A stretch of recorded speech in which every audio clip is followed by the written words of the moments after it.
Баршаңызға қайырлы күн. Сәбіз пирогын жасаймыз.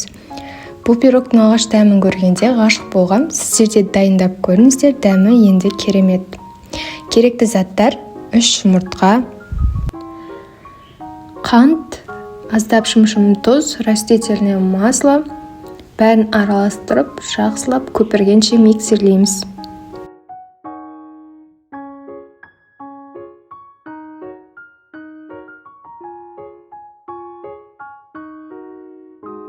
Миксерлеп алған соң сухой ингредиенттерді араластырамыз. Ұнымыздың үстіне жарты чайный ложка разрыхитель, аздап корица қосып жесеңіздер болады.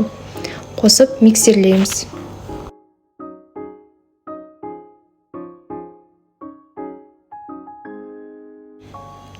Сәбізді майдалап алып қосамыз. Блендер болмағанның өзінде теркамен майдалап алуға да болады.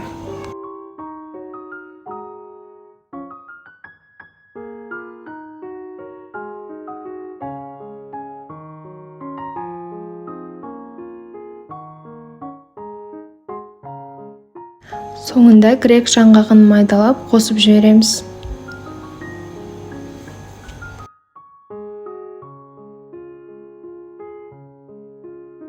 Дайын болған массаны қалыпқа құйып, пешімізде 170-180 градуста 35-40 минут бойы пісіреміз. Піскен-піспегенін зубочистка арқылы тексеріп отырамыз.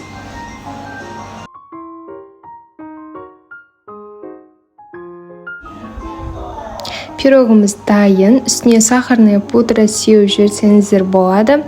Ішінде сәбізі бар болғанмен сәбізінің бар екені де білінбейді.